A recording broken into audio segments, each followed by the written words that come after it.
नमस्कार दोस्तों, स्वागत है आपका हमारे YouTube channel UPSC PCS with Sonam में। आज की वीडियो में हम एक न्यू क्लासेस शुरू करने जा रहे हैं, जिसमें हम ज्योग्राफी के एनसीईआरटी के इम्पोर्टेंट फैक्ट्स और इम्पोर्टेंट टर्मिनोलॉजी और उससे संबंधित सभी प्रमुख बिंदु और मुद्दों का भी अध्ययन करने जा रहे हैं करेंगे। अगर आप यूपीएससी, यूपीपीसीएस या किसी भी स्टेट पीसीएस के एग्ज़ाम की तैयारी कर रहे हैं या वनडे एग्ज़ाम की तैयारी कर रहे हैं, तो आपके लिए ये क्लासेस बेहद ही महत्वपूर्ण साबित होने वाला है। अगर आपको हमारी क्लासेस का अपडेट्स या हमारी क्लासेस से संबंधित पीपीटी चाहिए, तो कृपया कर हमारा टेलीग्राम ग्रुप ज्वाइन करना ना भूलें। तो चलिए बिना समय गवाए शुरू करते हैं आज का हमारा ये सेशन। मुझे उम्मीद है आपको एनसीईआरटी के इस सफ़र में बहुत ही रोचक और महत्वपूर्ण जानकारियाँ भी हासिल होंगी और आपको पढ़ने में भी मज़ा आएगा। तो सबसे पहले हम जानते हैं भूगोल। हम जिस विषय को पढ़ने जा रहे हैं तो सबसे पहले उसी के बारे में जान लेते हैं। जैसा कि हम सभी जानते हैं, भूगोल पृथ्वी, उनकी विशेषताओं और उससे संबंधित घटनाओं का एक विस्तृत अध्ययन है। भूगोल शब्द का अंग्रेजी के ज्योग्राफी से लिया गया है, जो दो ग्रीक शब्दों से मिलकर बना है, जियो और ग्राफी। जियो का अर्थ होता है पृथ्वी और ग्राफी का अर्थ होता है लिखना या वर्णन करना। इसी प्रकार भूगोल का शाब्दिक अर्थ है पृथ्वी का वर्णन। भूगोल एक एकीकृत विषय है जिसमें विभिन्न विषयों के अनुप्रयोग को समाहित किया जाता है, जैसे पर्यावरण, समाज, अर्थशास्त्र, विज्ञान आदि। तो जैसा कि आप देख सकते हैं, भूगोल, जल विज्ञान, समुद्र विज्ञान का भी भूगोल होता है। मृदा विज्ञान, वनस्पति विज्ञान, पादप भूगोल। प्राणी विज्ञान तो प्राणी भूगोल होता है। पारिस्थितिकी तो ये मानव भूगोल हो गया। पर्यावरण विज्ञान तो पर्यावरण भूगोल हो गया। मानव शास्त्र तो सांस्कृतिक भूगोल। दर्शन तो भौतिक चिंतन। ये सारे भूगोल के ही पार्ट हैं। सामाजिक भूगोल, ऐतिहासिक भूगोल, इतिहास, राजनीतिक भूगोल, राजनीति शास्त्र, जनांकिकी, जनसंख्या भूगोल, अर्थशास्त्र, आर्थिक भूगोल, आर्थिक सांख्यिकी, भूगोल में परिमाणात्मक प्रविधि, गणित और गणितीय और खगोलीय भूगोल, भूविज्ञान, भू आकृति विज्ञान, मौसम विज्ञान, जलवायु विज्ञान, जल विज्ञान, समुद्र विज्ञान। तो हम आज की क्लासेस में कक्षा 6 की एनसीईआरटी का अध्ययन करेंगे। तो आज हम इसमें सबसे पहला चैप्टर करने जा रहे हैं, सौरमंडल से पृथ्वी। उसके बाद कक्षा 6 में कुल 5 चैप्टर हैं, जिसमें दूसरी क्लासेस में होंगी अक्षांश और देशांतर, तीसरे में पृथ्वी की गति, चौथे मानचित्र एवं प्रतीक और 5वीं क्लासेस में होगा भारत का परिचय। तो चलिए शुरू करते हैं। सौरमंडल में पृथ्वी आज की क्लासेस का पहला है। तो उसमें सबसे पहले आया था खगोलीय पिंड। तो हम खगोलीय पिंड की परिभाषाएं देख लेते हैं। खगोलीय पिंड उस किसी भी प्राकृतिक वस्तु को कहते हैं जो अंतरिक्ष में स्थित हो और जिसकी रचना मनुष्य द्वारा न की गई हो। ये पिंड ब्रह्मांड का हिस्सा होते हैं और पृथ्वी के वायुमंडल से बाहर पाए जाते हैं। तो उसमें एनसीईआरटी की बुक में खगोलीय पिंड का वर्णन किया गया था। इससे ज़्यादा विशेष उसमें जानकारियाँ नहीं दी गई है। और साथ ही हम यूपीएससी और स्टेट पीसीएस के एग्ज़ाम की तैयारी कर रहे हैं, तो वहाँ पे हमारे लिए बस ये एक इम्पॉर्टेंट पॉइंट्स निकला। नेक्स्ट है खगोलीय पिंड के प्रमुख प्रकार। तो इसमें तारे, जिसका उदाहरण है सूर्य, इसकी विशेषता है स्वयं प्रकाश उत्पन्न करता है। ग्रह श्रेणी, पृथ्वी और मंगल ग्रह हैं। तारे की परिक्रमा करते हैं, स्वयं प्रकाश नहीं करते। उपग्रह, चंद्रमा, ग्रह की परिक्रमा करते हैं। धूम्रकेतु, हेलिका धूम्रकेतु बर्फ, धूल और गैस से बने होते हैं। उल्का पिंड, क्षुद्र ग्रह, चट्टानों से बने छोटे छोटे पिंड, गैलेक्सी, आकाशगंगा, अरबों तारों का समूह, ब्लैक होल, अत्यधिक गुरुत्वाकर्षण, प्रकाश भी नहीं निकलता है। तो हम खगोलीय पिंड के बारे में आगे भी पढ़ेंगे। तो चलिए देखते हैं तारा। खगोलीय पिंड को तारा कहते हैं और सूर्य एक तारा है। नक्षत्र मंडल, तारों के विभिन्न समूहों द्वारा बनाई गई विविधाकृति को नक्षत्र मंडल कहते हैं। नेक्स्ट है ग्रह। जिन खगोलीय पिंडों में अपना प्रकाश और ऊष्मा नहीं होता है वे तारों के प्रकाश से प्रकाशित होते हैं। प्लैनेट एक ग्रीक शब्द है, इसका अर्थ होता है परिभ्रमक या घूमने वाला। पृथ्वी एक ग्रह है। अगर आप पहली बार एनसीईआरटी की क्लासेस कर रहे हैं तो कृपया कर आपको अगर इस फॉर्मेट में ही नोट्स बनाना है तो आप ऐसे ही नोट्स बना सकते हैं, या आपको जैसे भी सुटेबल लगता है अपने अकॉर्डिंग कृपया कर नोट्स बनाना ना भूलें, क्योंकि नोट्स एक इम्पॉर्टेंट पार्ट होता है रिवीजन के लिए। ध्रुव तारा हमेशा उत्तर दिशा में होता है और एक ही स्थान पर रहता है। जैसा कि आप देख रहे हैं यहाँ ध्रुव तारा है। ध्रुव तारा की विशेषताएं हैं पोलरिस या अल्फा अर्सु माइनर्स स्थिति। यह तारा ध्रुव मत्स्य तारामंडल का सबसे चमकीला तारा है। दूरी पृथ्वी से लगभग 434 प्रकाश वर्ष दूर स्थित है। प्रकार यह एक महादानव तारा है जो सूर्य के आकार से लगभग 30 गुना बड़ा और 7.5 गुना भारी है। इसकी विशेषता है दिशा निर्धारण में। यह सदैव उत्तर दिशा में दिखाई देता है और अपनी कभी स्थिति नहीं बदलता है, इसलिए इसका उपयोग नेविगेशन में भी किया जाता है और प्राचीन काल में लोग दिशा ज्ञात करने में भी इसका उपयोग करते थे। ध्रुव तारा का उपयोग प्राचीन यात्रों में समुद्री नाविक और रेगिस्तान में यात्रा करने वाले लोग ध्रुव तारा की सहायता से दिशा का ज्ञान करते थे। खगोल शास्त्र में भी यह तारा खगोलीय गोले के उत्तरी ध्रुव के निकट स्थित होता है, जिससे यह रात भर दिखाई देता है। पौराणिक कथाएं ध्रुव तारा का नाम राजकुमार ध्रुव से जुड़ा है, जिन्होंने कठोर तपस्या के बाद भगवान विष्णु से आशीर्वाद प्राप्त किया और आकाश में अस्थायी स्थान भी प्राप्त किया। यह कथा भारतीय संस्कृति, अडिग संकल्प और आस्था का भी प्रतीक माना जाता है। नक्षत्र तारों के ऐसे समूह होते हैं जिन्हें आकाश में एक विशेष आकृति में देखा जा सकता है, उन्हें नक्षत्र कहते हैं। प्राचीन भारतीय खगोल शास्त्र में आकाश को 27 भागों में बांटा गया, जिन्हें नक्षत्र कहा जाता है। चंद्रमा हर एक दिन एक नक्षत्र में प्रवेश करता है और लगभग 27.3 दिनों में सभी नक्षत्र की परिक्रमा पूरा करता है। तो हम जानते हैं नक्षत्र का महत्व क्या है। तो जैसा कि हम देख रहे हैं नक्षत्र का महत्व दिशा निर्धारण में। कुछ नक्षत्र का उपयोग प्राचीन काल में लोग दिशा जानने के लिए करते थे, जैसे सप्तर्षि मंडल। समय का निर्धारण नक्षत्र के आधार पर महीने और तिथि की गणना की जाती है। खगोल शास्त्र में उपयोग तारों की स्थिति और गति समझने के लिए नक्षत्र मंडल का अध्ययन किया जाता है। प्रमुख नक्षत्र के उदाहरण है ध्रुव तारा एक नक्षत्र है और यह सदैव उत्तर दिशा में दिखाई देता है और स्थिर रहता है। नेक्स्ट नक्षत्र है सप्तर्षि मंडल, 7 प्रमुख तारों के समूह जो रात में स्पष्ट रूप से दिखाई देता है। अभी तो पोल्यूशन की वजह से बड़े बड़े शहरों में तारों का दिखना बंद हो गया है, लेकिन अगर आकाश साफ हो तो आप ये सप्तर्षि तारा देख सकते हैं। ओरियन यह एक पश्चिमी नक्षत्र है।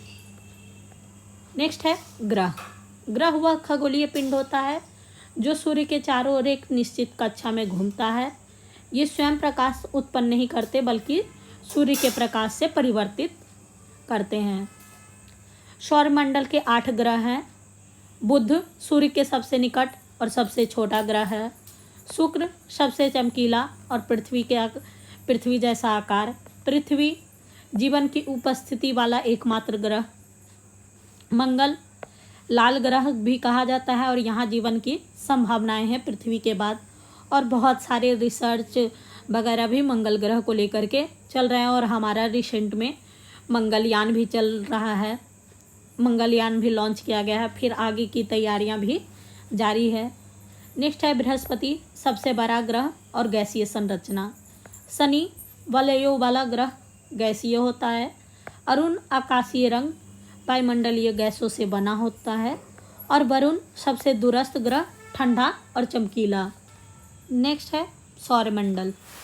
सूर्य, 8 ग्रह और कुछ अन्य खगोलीय पिंड जैसे क्षुद्र ग्रह एवं उल्का पिंड से मिलकर सौरमंडल का निर्माण होता है, जिसे हम सौर परिवार का नाम देते हैं। और सौर परिवार का मुखिया सूर्य होता है। सूर्य सौरमंडल के केंद्र में स्थित है। यह बहुत बड़ा और अत्यधिक गर्म गैसों से बना हुआ है। इसका खिंचाव बल इसके सौरमंडल को बांधे रखता है।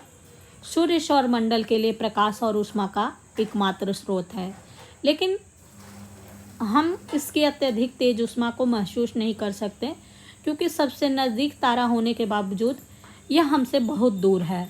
सूर्य पृथ्वी से लगभग 15 करोड़ किलोमीटर दूर है। तो इसमें सबसे इम्पोर्टेंट है, कुछ इम्पोर्टेंट है इस स्लाइड में। तो एक पहला यह है कि सूर्य सौरमंडल के केंद्र में स्थित है। सेकंड है सूर्य सौरमंडल के लिए प्रकाश और ऊर्जा का ऊष्मा का एकमात्र स्रोत है। और सूर्य पृथ्वी से लगभग 15 करोड़ किलोमीटर दूर है। इसे विशेष खास इसमें 3 इम्पॉर्टेंट पॉइंट्स हैं, जिन्हें आप नोट डाउन भी कर सकते हैं। नेक्स्ट है ग्रह। हमारे सौरमंडल में 8 ग्रह है। सूर्य से दूरी के अनुसार वे हैं बुध, शुक्र, पृथ्वी, मंगल, बृहस्पति, शनि, यूरेनस और नेपच्यून। सूर्य से उनकी दूरी के अनुसार अंग्रेजी में ग्रहों का नाम याद रखने के लिए ये ट्रिक भी है। My very efficient mother just serve us nuts. सौरमंडल में सभी 8 ग्रह एक निश्चित पथ पर सूर्य का चक्कर लगाते हैं, और ये रास्ते दीर्घवृत्ताकार में फैले हुए हैं इस तरह के। और प्रत्येक ग्रह ऐसे ऐसे चक्कर लगाता रहता है। और यहाँ होता है हमारा सेंटर में सन, जो कि हमेशा लाल पीला अपनी गर्मी की वजह से दिखता है। और ये दीर्घवृत्ताकार में फैले हुए हैं होते हैं, ये कक्ष कहलाते हैं, यानी कि ये ग्रहों के कक्ष हैं। बुध सूर्य का सबसे नज़दीक तारा है, यहाँ भी आप देख सकते हैं, नज़दीक है। अपनी कक्षा में सूर्य के चारों ओर एक चक्कर लगाने में इसे केवल 88 दिन लगता है, यानी बुध सूर्य का सबसे नज़दीक तारा है। और बुध को सूर्य के चारों ओर चक्कर लगाने में केवल 88 दिन का समय लगता है। शुक्र को पृथ्वी का जुड़वा वाहन माना जाता है, क्योंकि यह आकार और आकृति में लगभग पृथ्वी के समान है।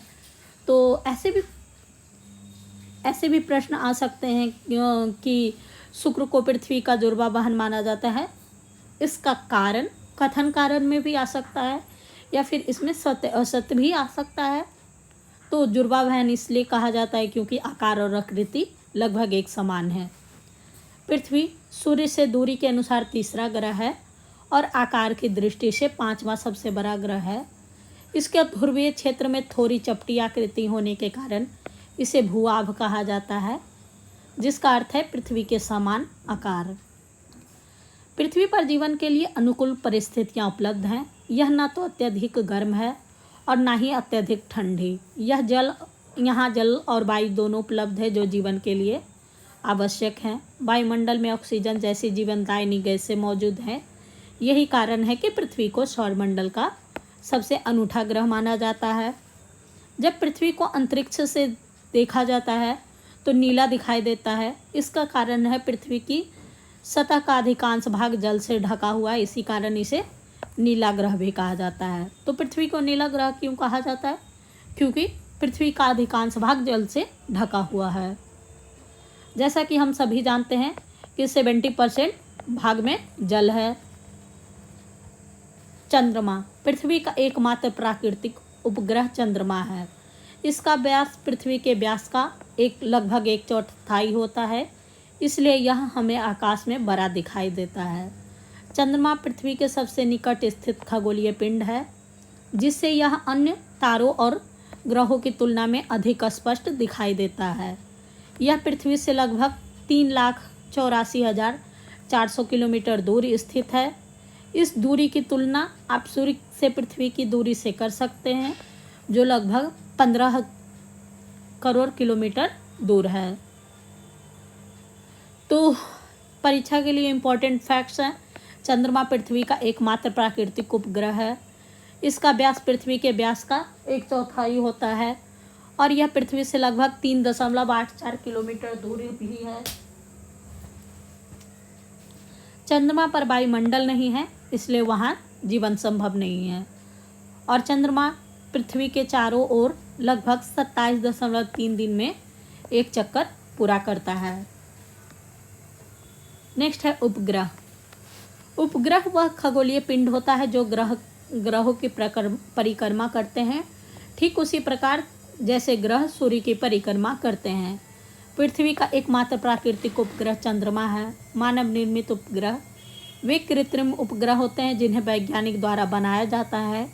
इनका उपयोग पृथ्वी से संबंधित जानकारी प्राप्त करने के लिए इन्हें रॉकेट की सहायता से अंतरिक्ष में भेजा जाता है और पृथ्वी की कक्षा में स्थापित किया जाता है। भारत ने कई मानव निर्मित उपग्रह भेजे, जिसमें से इनसैट संचार और मौसम संबंधी जानकारी के लिए, IRS पृथ्वी के अवलोकन के लिए, एडुसैट शिक्षा प्रसारण के लिए।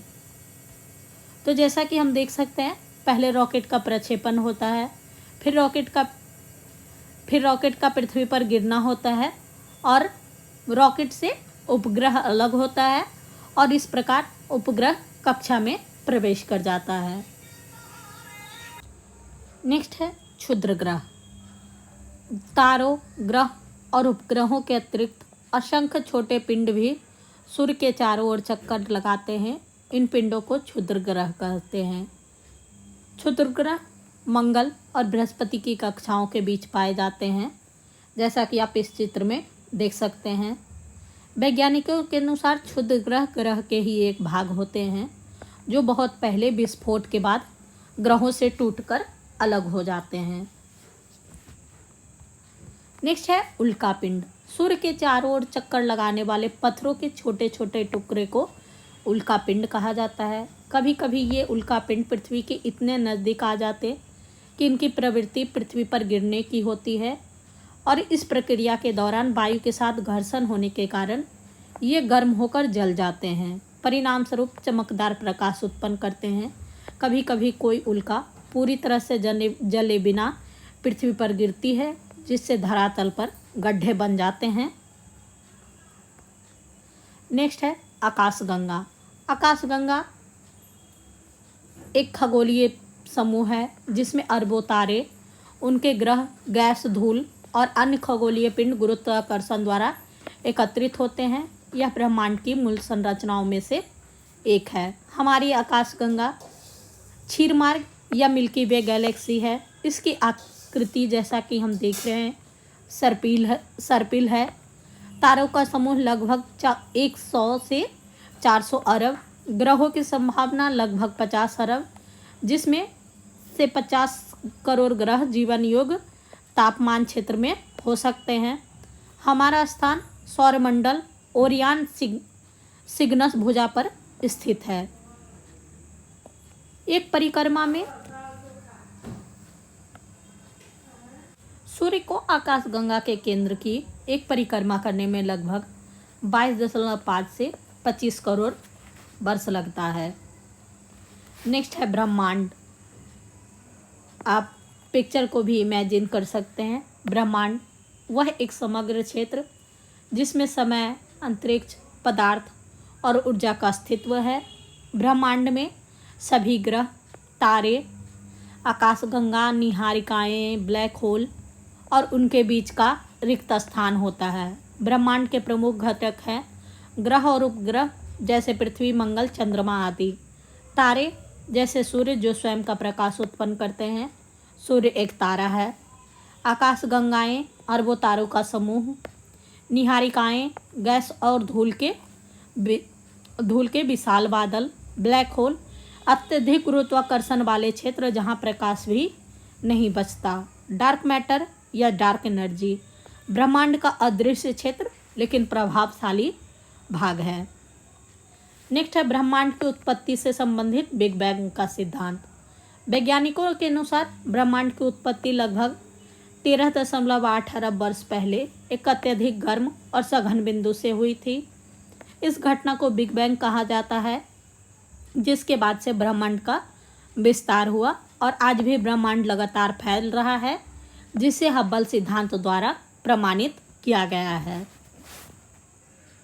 तो दोस्तों, हमारे ये